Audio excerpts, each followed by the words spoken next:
Chattanooga, from Chattanooga, from Chattanooga, from Chattanooga, Boogie Wheels, Maal The Pimp, from Chattanooga.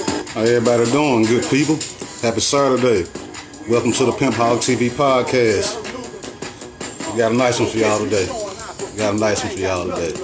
I'm waiting on my guest to tap in, Miss Marie Mott. City Council candidate Marie Mott. We're waiting on her to check in, so we got a nice interview for y'all today. It's going to be real interesting and real informative, educational, possibly controversial, so yeah, Marie Mott in the building, waiting on her to check in. Hey, everybody doing though? Hey, everybody doing? Pimpoholic TV, you already know. Go to YouTube, subscribe to Pimpoholic TV. That way, once this interview go off, you can always see all the podcast interviews on YouTube, along with a bunch of other things that's on my YouTube channel. And here's Marie Mott. Finna add her in right now. Miss Marie.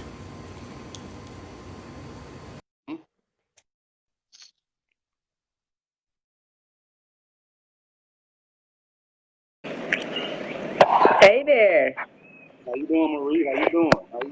I'm doing good. I'm sorry it took me a minute to get here, but I finally got everything together. What's going on, man? No problem. Let me introduce who we got right here. We got Mrs. Political, Miss Activist, Miss Number One Protester, Miss Power to the People, Miss I ain't going for no foolishness against my people, Miss Speaking Out Against City Council, Miss Going at the Mayor, Miss Chattanooga herself, Marie Mott. Welcome to Pimpoholic TV Entertainment Podcast. Oh man, thank you for having me. And this is such a wonderful opportunity. I really, really appreciate the invitation. It's crazy because the first time we met, you was interviewing me for your radio show. That's right. Now you got me hemmed up. I'm flipping the script. Yeah. So I got a few things I want to talk to you about. First, how's the family member doing? How did that go? Everybody's okay. Everybody's all right. Yeah, everything's cool. Thank you for the flexibility. No problem. Now let me ask you this. How can we go with this? Because I got questions wrote down for you. Yeah, I mean. So first question first, you got the way you was at now. When did you first realize that this is the type of calling that you need right here? When did you start realizing I need to start speaking up for whatever the situation was? When did you first get that inkling to start doing this? Before you got the way you was? It definitely was Avery Gray's daughter being dragged out of her mother's car here.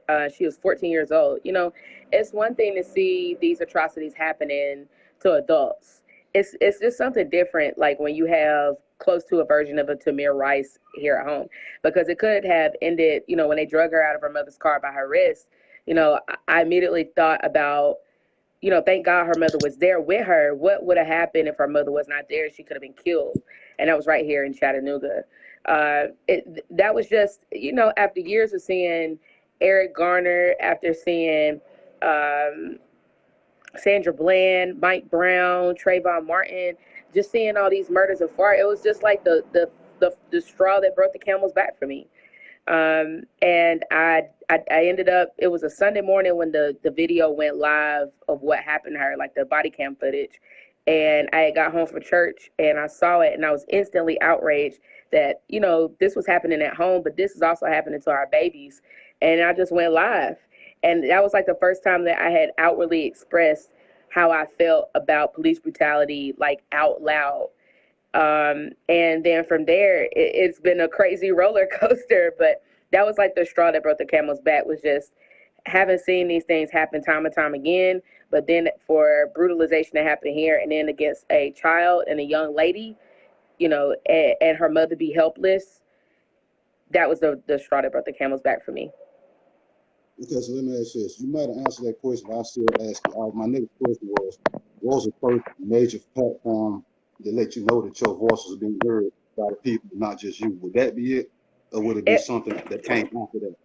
It would definitely be Facebook. The first thing I did was I went live, and that was the first time I had ever had like 1,000 people hear anything that I had to say. And then that opened up the door for me to go on David Tullis's show on Nooga Radio.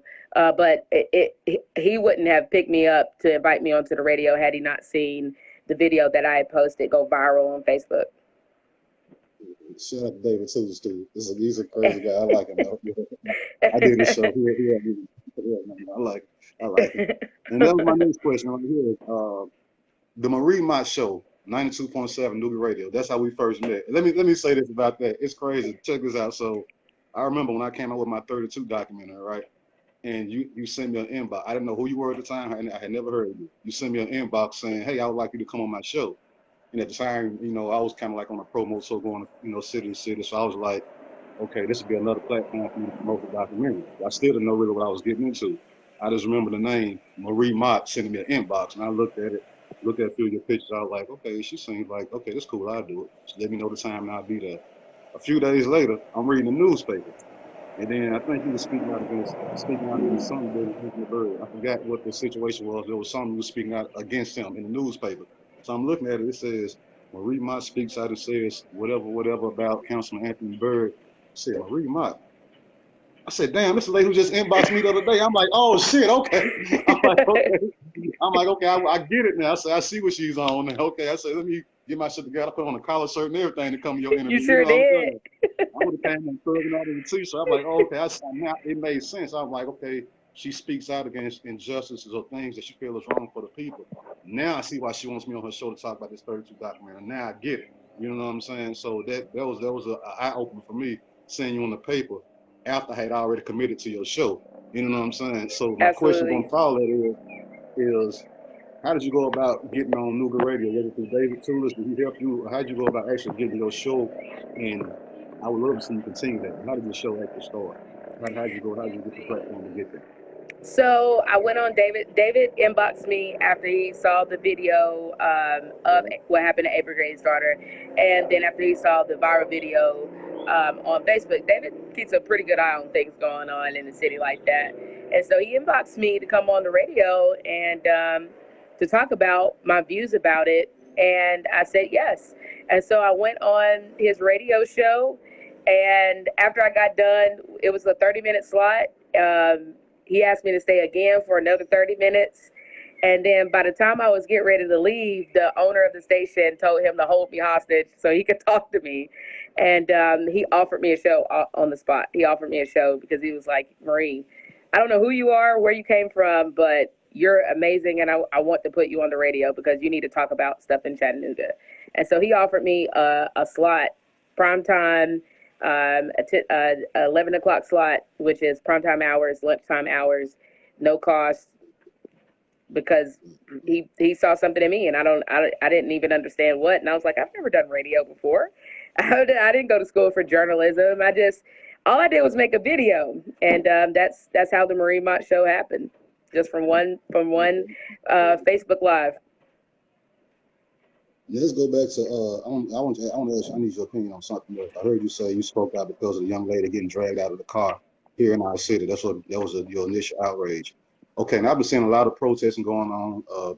A lot you've been forefront with a lot of, and this comes behind the George Floyd scenario, which happened up north in Minnesota.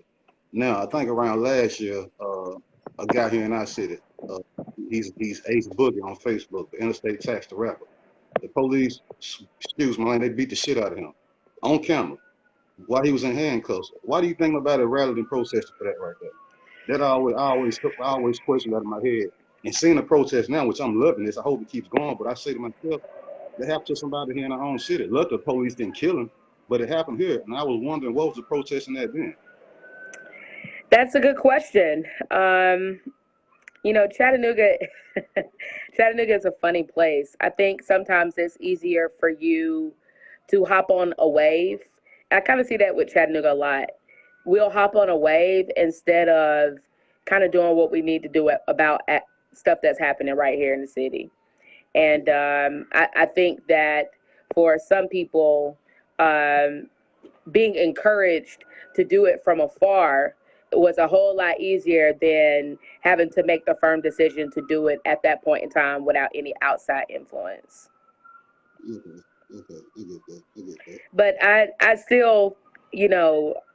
still think that Tax was owed so much more when it comes to community support. I broke that story with Tax. Tax had just bailed out of jail with broken ribs, a broken nose, and he came on my show and broke his story, and we got it out to media, and it was insane. But Tax was owed so much more than what the community really gave him as far as support. But I think I like to go. I think like way into the future. Like, say if the community would have stepped behind him in a strong way, after so much protesting, it would have leaked outside of Chattanooga, whether it was Fox News, MSNBC, CNN, and from there comes a national attention. Now these people want to come in and see what really happened. Now the video that was once on YouTube, once on Facebook, goes across the world. Now those police will have to be fired, or their mugshots will be put all over the internet. From there comes lawyers who want to jump on the case. From there comes the lawsuit, and if the lawsuit goes through, that's how you defund the police right there. You know what I'm saying? It's things like that where it would have started with people jumping on his bandwagon first. You know what I mean? And I was just wondering, how did that not happen? You know what I'm saying? I think the other thing is that people allowed the media. The media never call him by his actual name, Charles Tony Jr. They kept calling him Interstate Tax. So I think people didn't separate. They didn't beat him because he was a rapper. They beat him because he was a black man. Period. They beat him because he was a black man. But I don't think the public ever separated, partially because of media, separated and addressed him as he's not a rapper in the instance that they beat him. He is an unarmed black man. And I think that was also the reason is maybe some people didn't get behind him because of maybe the music that he puts out. And to me, that didn't matter. He was a human being who, if he was going to be arrested, he didn't deserve to be beaten, and certainly didn't deserve to be treated that way and then taken to jail to where anything could have happened to him at that point. You know what I mean? So I think that was also the other thing is that people didn't get behind him because he was a rapper. But to me, he was a human being. I agree. Yeah, you probably gonna go a lot of different ways with this answer here. But what is your issue with Andy Berke? Because you can go at his throat. I love it. Don't get me wrong. I love it. The mayor. But what was your main, I love it. I swear I do. What was your main issue with him? Like what got your attention to start? What specifically did he do or say that hit your antennas that made you just not let up from there? Well, so many things, but the main thing is him displacing a lot of people in the community with some of his projects. We have seen a lot of from the south side, from the east side. Right now, the west side community is dangling in the balance. You know, these are communities that we have lived in for decades. Our parents, some of our grandparents, great-grandparents have raised us up in these communities, and to see them quickly disappearing, blocks that we've hung on, places where we partied, places we used to go and have a good time, no longer exist. To live in communities now that used to be affordable, where you can only dream about living in them anymore. I would say that was probably my main issue. And then Andy is a lawyer. So then his silence about what was going on within the Chattanooga Police Department and what they were doing to black people in the community, I expect as the mayor, everyone serves at his will. So the chief of police, he appoints. The chief of police serves at his will. All police officers serve at his will. If Andy Berke snapped his fingers and said he didn't want any more police violence, he could do that. He's the mayor. And I guarantee you, if he said that we're not going to allow anybody else to beat anybody in the community without severe consequences, I guarantee you any malfeasance would stop. But he has not, he's been elevated to that position, but has not used it in the best interest of everybody. I've seen him use that his position in the best interest of his family, of certain people in his circle, but not in the best interest of the community. And he didn't get into office without the help of black voters. So my expectation is that if black people help put him in the mayor's office, we need to be getting some benefits in return for that. And I haven't seen that. He's a Chattanooga version of Donald Trump, huh? Pretty much with a Democrat behind his name. Yeah. Gotcha. All right, let me see here.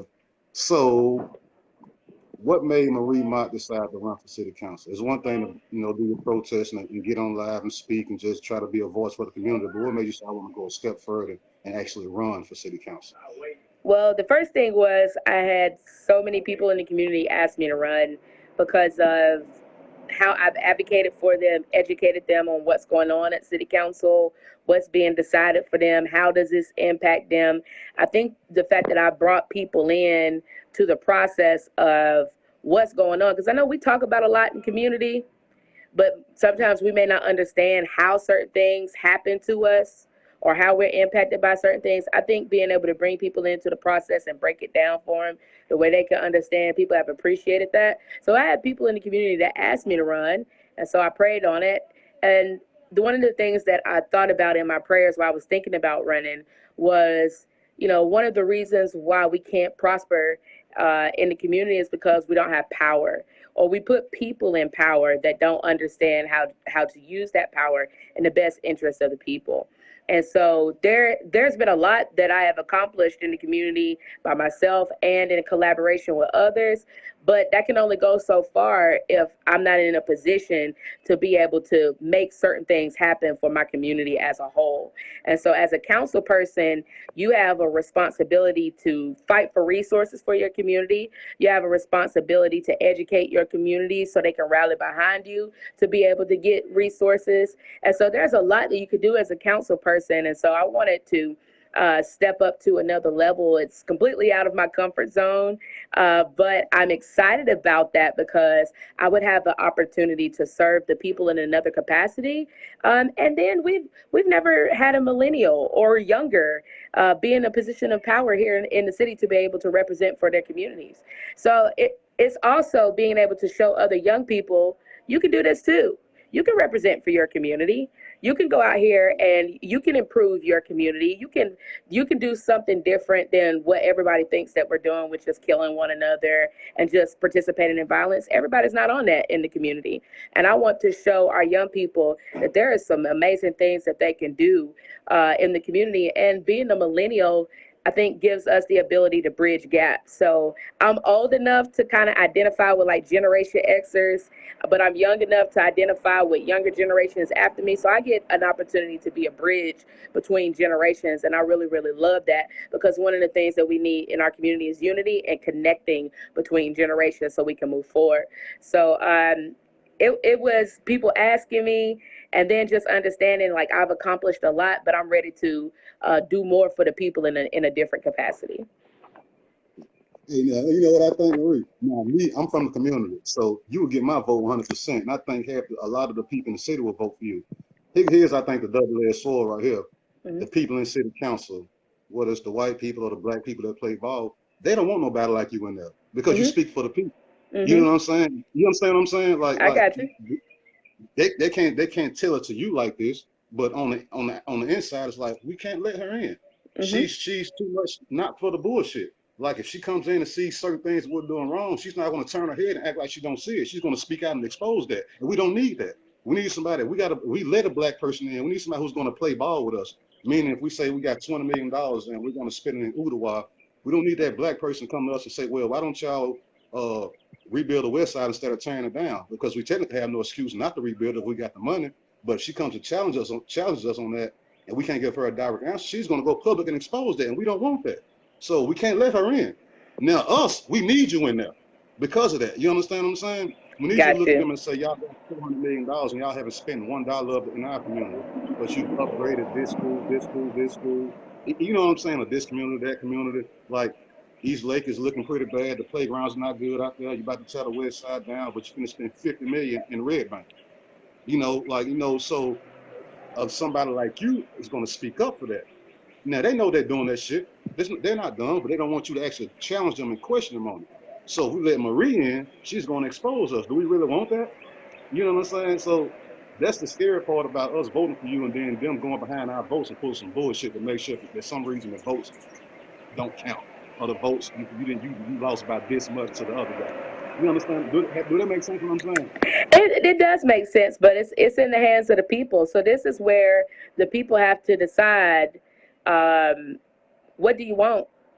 And that is, Yeah, of course, they're probably gonna give me a fight when I get there, but Yeah, okay.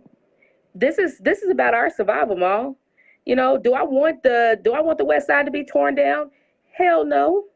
When I see that right around the corner we put $10 million in the Miller Park, and you telling me that we can't rebuild the West Side, I know that ain't true. I know the money is there.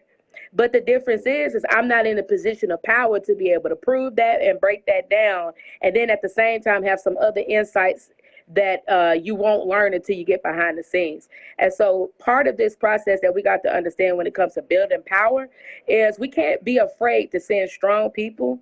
I was built for this. I was built for this. You know, put me to the test and send me into warfare for you. You understand what I'm saying? I promise you, I'm gonna bring the community some heads if I got to. But I'm just tired of feeling like in the community we losing because either we've put those people who have tried playing ball in the council, and then they get there, and then the community not only doesn't get any better, it gets worse. So I just want the people to understand. Of course, they're not gonna play fair. I know that, but I also want you to understand, without revealing too much at this point in time, I don't plan on going by myself. I'll just leave it at that. I don't plan on going by myself. So there is a plan in place. I already understand to get anything done, you have to have 5 votes. So I'm smart enough to understand that I can't go there by myself. I got to have some other like-minded people that already agree with me in the community that's going to run in other areas. So when we get there together, it's a wrap. Next topic, next topic. The protesting. Y'all be having some hell of a protest going on here. I'm talking about this shit been looking like the riverbend. You know what I'm saying? Like the basis of struck and some shit like that. Like it's been going down. I've been seeing it. You know what I'm saying? And, so I want you to just kind of speak on that. The energy you've been getting from the protest, which is looking like it's been positive energy from the live videos we've been seeing. But kind of give me an all around gist of from the energy to the support that you've been getting from all races to the activities that the police have been doing. So just challenges that y'all had to come across, or just kind of speak on the protest in general about the overall scenario, what's been going on. So we have been throwing down. Do you hear me? Yes, I know. And I'm super excited because we haven't just been protesting. We've been registering people to vote down there. We have been helping people fill out the census. And then the other things that we've been working on, we're currently trying to negotiate to see if we can get COVID-19 testing down there. So we're not just down there rah rah rah saying F12 and all that. That's a part of what we're doing. But also, there's a long-term strategy of what we're calling for as far as a demand for divestment from the police budget, and for monies to be reinvested back into our communities. So also there is this visioning that we are trying to get across to the community, that in this budgeting process that we're right in the middle of right now, we are rubber stamping, the council is rubber stamping the mayor's budget, which the majority of our budget is going to policing. It's not going to YFD. It's not going to public transit. It's not going to senior care. It's not going to try to rebuild some of our housing developments. It's not going to any affordable housing projects. It's going to policing. And so what we want the community to understand, even long before we get to this next mayoral city council race, is that we in the community, we have to start determining our own future. We have to start envisioning how we want our communities to be and not just where they are. Because, of course, we can focus on how bad a lot of stuff is in the city. But at the same time, when you look at the money, I see money there. It's just in the wrong places. So how do we move that money into other areas to where we can reach into the community and really begin to impact lives and start lifting people up out of poverty and out of generational cycles of ignorance? And so that's some of the main things that we've been doing, but we've been doing a lot down there. Anytime you come down there, we feed you, we have water, we hydrate. So protesting is just to highlight an issue, but you never protest without having a game plan of where do you want to end up. And so we're currently having conversations with folks in power about the outcomes that we want as a byproduct of these protests, and we're inching our way forward. So we're gonna see what it's looking like on Tuesday. So, man, I'm so proud. I'm so proud of you, Marie. You got my support. I want to thank you for tuning in. Is there anything that you want people to know last minute that I didn't ask you? Or there's something that needs to be said while we have this platform? Anything? The next protest, the time, one thing about your candidate situation, just anything that the people need to know. Just anything. Is anything you need to say?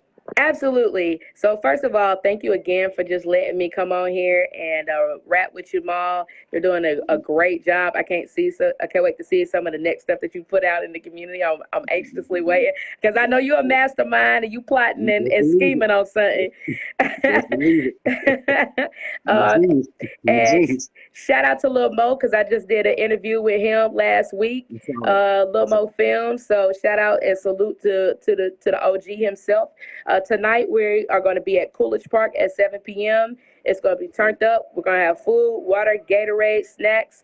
Come through and see us if you will. For my candidacy, I'm a professional, so I actually have a website. Tell them other council persons to get on my level. So mariemott.com. You can check out my platform. Yeah, I got to talk my smack. Tell them to get on my level. I got a website like I'm running for mayor, and I'm just running for city council. I'm changing the game. mariemott.com. Say the website again. I got you, mariemott.com, and you can check out my platform, learn a little bit about me.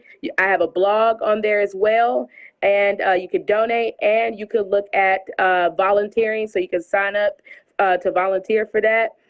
You can also follow me on social media. I'm on Instagram, I'm on Twitter, I'm on Facebook.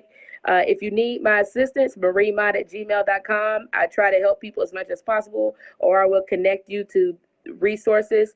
And just family, above all else, if no one's taking any time today to let you know that you are a love somebody, I love you, and it's nothing you can do about it. Marie, thank you very much for tuning in, lady. I appreciate everything you've done. Much love and respect to you. Okay, I appreciate you. Thank you for tuning in. Thank you, Maal. All right, see you later, man. All right. Man, that was Miss Marie Mott. Miss Marie Mott, man. So y'all go to her website, check her out. Y'all follow her on Instagram. Strong black woman right there. She stands for a lot. I love Marie. And again, I thank y'all for tuning in. This is the Pimpoholic TV podcast. Once this interview goes off, you can go to my YouTube channel, which is Pimpoholic TV, and you can see all my podcast interviews on my YouTube channel. So thank y'all for tuning in. Instagram, Twitter, @Maal The Pimp. Holler back and one love, y'all. Yeah.